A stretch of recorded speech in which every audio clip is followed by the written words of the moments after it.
नमस्कार दोस्तों, स्वागत है आपका डीप नॉलेज में। अभी रिसेंटली मैं गया था उदयपुर रिम्पी के साथ, अपनी वाइफ के साथ। तो कुछ बातें मेरे दिमाग में चल रही थी पूरे ट्रिप में। हुआ यूँ कि मेरे बेटे ने मुझसे सवाल पूछा, एक मिडिल क्लास आदमी कौन है और उसको कहाँ कहाँ पैसे खर्च करने चाहिए। तो फिर उसका जो मैंने उससे आंसर दिया, उसमें मैंने 4 बेसिकली चीज़ें उसको समझाई थी। जिसको हम मिडिल क्लास कहते हैं, वो कहाँ कहाँ पर अपने पैसे बर्बाद कर देता है और फिर वो कभी भी उस मिडिल क्लास से बाहर नहीं आ पाता। तो वही चारों चीज़ें आज मैं आपसे शेयर करना चाहता हूँ। तो सबसे पहली चीज़ है चीज़ें। लेकिन किस तरह की चीज़ें? ये वॉरेन बफेट का बहुत फेमस कोटेशन है, सेइंग है, बहुत ही अच्छे से उन्होंने समझाया है। मिडिल क्लास आदमी ऐसी चीज़ों पे पैसे खर्च करता है जिसकी उसे ज़रूरत नहीं है। वो उस पैसे से खर्च करता है जो उसके पास है नहीं, मतलब लोन से। और तीसरा, वो उन लोगों के बारे में सोच करके ये पैसे खर्च करता है जो उसके बारे में कोई केयर नहीं करता। और रुकिए, और फाइनली उस नौकरी से ये पैसे खर्च करता है जो नौकरी उसको पसंद नहीं।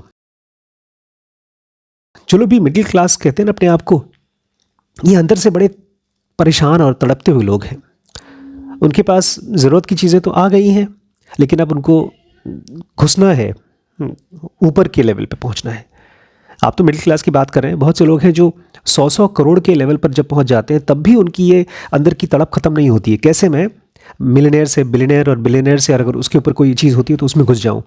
तो ये क्रेविंग बहुत लोगों की बहुत टाइम से है। इसलिए मैंने अपना एक रूल बनाया है, मैं केवल उसी चीज़ पर और उतना ही पैसा खर्चा करता हूँ जिसकी मुझे बहुत ज़्यादा ज़रूरत होती है। और नंबर 2, मैं उतना ही महंगा वो सामान खरीदता हूँ जो अगर मेरा खो गया तो मैं उसको तुरंत रिप्लेस कर दूं। जैसे आज से कुछ साल पहले जब मुझे कार खरीदनी थी, उस समय मेरा बजट बहुत कम था, तो मैंने एक ऐसी कार खरीदी जो कल की कल अगर मेरी चोरी हो जाए, टूट जाए, कुछ हो जाए तो मैं नहीं खरीद सकता हूं।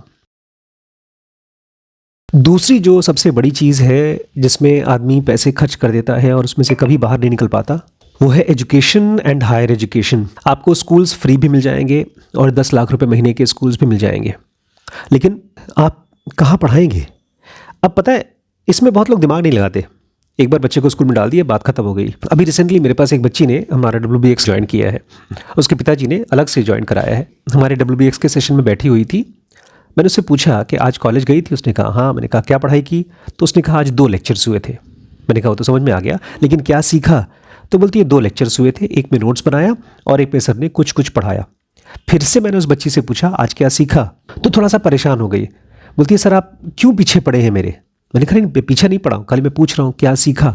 तो वो बच्ची आंसर नहीं दे पाई। बोलती मेरे नोटबुक में कुछ लिखा है ऊपर जो मैंने सीखा है। एक शब्द तो कम से कम सीख के आए। तो जब हम किसी बच्चे को किसी कॉलेज में डाल देते हैं, हमको लगता है कि हमारा काम हो गया, लेकिन सबसे बड़ी प्रॉब्लम पता है क्या है? अभी वो सिस्टम डेवलप नहीं हुआ जहाँ पर एक बच्चे का इंटरेस्ट और कॉलेज की पढ़ाई मैच कर सके। इसलिए हो सकता है आपने अपना पूरा सेविंग्स 10, 20, 50 लाख रुपए खर्च करके बच्चे को या तो इंजीनियरिंग में, MBBS में या किसी जगह पर डाल दिया है और आप हो गए निवृत्त, लेकिन उस बच्चे का उसमें इंटरेस्ट ही नहीं है। इसीलिए मेरे देखे फ्यूचर में स्किल बेस्ड बच्चे ज़्यादा सक्सेसफुल होंगे। तो आप उनको बजाय एक बड़े अमाउंट के एक सिंगल डिग्री को दिलाने के बजाय छोटे छोटे ऐसे कोर्सेज कराइए जिसमें वो कुछ सीख सकें। इसीलिए उसके पेरेंट ने WBX और VC दोनों ज्वाइन कराया हमारे यहाँ। ऐसा नहीं है कि आपको पैसे बच्चे के ऊपर नहीं खर्च करने, आप करिए, लेकिन आप उसको छोटे छोटे पीसेस में करिए, उसका फीडबैक देखिए और देखिए उस बच्चे के प्रोग्रेस कैसी हो रही है।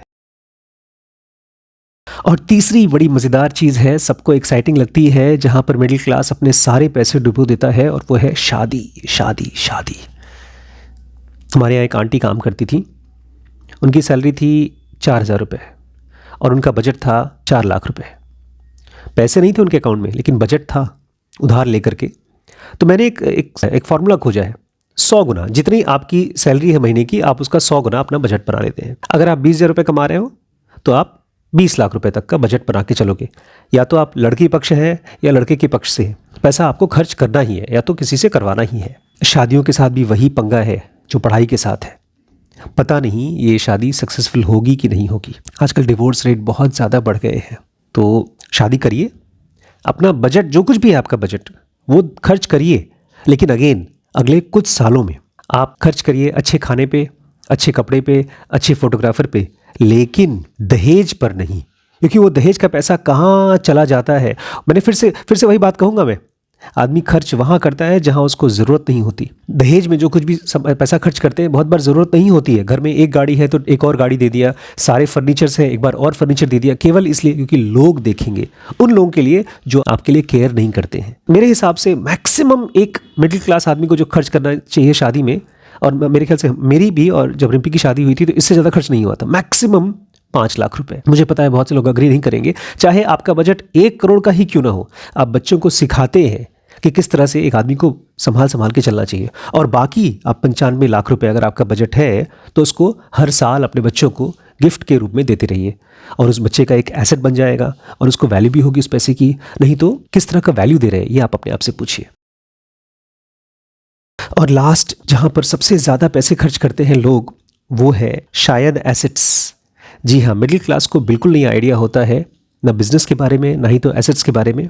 हर चीज़ वो ट्रायल एरर, वैसे हर कोई ट्रायल एरर करके ही सीखता है, लेकिन मिडिल क्लास तो अपने आप को इल्यूजन में डाल देता है। उसको लगता है कि वो समझता है। मुझे याद है एक भाई साहब ने ऑलमोस्ट अपनी 2 साल की कमाई एक ऐसी शॉप में, जो उनको लग रहा था कि उनकी फैमिली बिजनेस बन सकती है, उनके छोटे भाई उनके साथ मिलकर के बिजनेस करेंगे, तो वो तो डूब गया। ऐसे ही उन्होंने एक ऐसा बिजनेस चालू किया, ऐसा बिजनेस जिसके बारे में उनको कोई आइडिया नहीं था, उसमें भी काफ़ी पैसे खर्च हुए थे। तो ये एक बड़ी अंदर से, मैंने कहा ना, जो मिडिल क्लास होता है उसको क्रेविंग होती है कि मैं कैसे नेक्स्ट लेवल पे पहुंच जाऊं, और उनको पहुंचने के बजाय वो भूल जाते हैं और दिखाने में घुस जाते हैं। इसलिए मेरी आपको ये सजेशन है कि अपने आप को ये मान के चलिए कि आप मिडिल क्लास नहीं हैं, आप लोअर मिडिल क्लास हैं, और जो कुछ भी आपके पास पैसा है वो किस्मत से आया है। और हर एक एक्सपेंस जो 1-1 रुपये आप खर्च करेंगे उसको बहुत सोच समझ के ऐसे करिए कि अगर ये सारा का सारा खत्म हो गया तो भी मैं दोबारा कर सकता हूँ। ये सोच सक्सेसफुल लोगों की है। जो लोग मिडिल क्लास की बाउंड्री को क्रॉस करके अपर मिडिल क्लास नहीं बल्कि उनके ऊपर के क्लास में पहुंच जाते हैं, जिनको रिच बोलते हैं, रिच लोग ऐसे ही सोचते हैं। पता है अमेरिका में जो सबसे ज़्यादा रिच लोग पाए गए हैं, जिनका इनकम टैक्स सबसे ज़्यादा होता है, वो लोग सेकेंड हैंड कार चलाते हैं। जी हाँ, हम बच्चों को क्या वैल्यू दे रहे हैं हम भूल जाते हैं। अगर मिडिल क्लास से बाहर निकलना है तो अपने आप को सोच के चलो कि मैं लोअर मिडिल क्लास में हूँ, और तब आप अपर मिडिल क्लास नहीं रिच क्लास में पहुंच जाएंगे। अगर इस वीडियो से आपने कुछ नया सीखा है तो हमारे पास 2 कोर्सेज हैं जो आप खुद कर सकते हैं, या तो अपने बच्चों को करवा सकते हैं पैसे से रिलेटेड, एक WBX और एक VC वेंचर कैपिटलिस्ट। ये दोनों बहुत ही पावरफुल कोर्सेज हैं। देखिए, एक आप MBA कराते हैं तो उसमें कितने लाख रुपए लगते हैं, उसके कंपैरिजन में ये कोर्सेज बहुत ही सस्ते हैं और एक लाइफ टाइम वैल्यू ऐड करेगा। इस नंबर पे कांटेक्ट करके आज ही ज्वाइन कर लीजिए, या तो अपने बच्चों को करा दीजिए। And I am telling you, आज से 20 साल बाद वो आपको दुआएं देंगे। और इस वीडियो को जितने भी फैमिली ग्रुप्स हो सकते हैं उन सब में शेयर करिए, और अगर आप नए हैं तो सब्सक्राइब करके जाइए। बाय।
समाज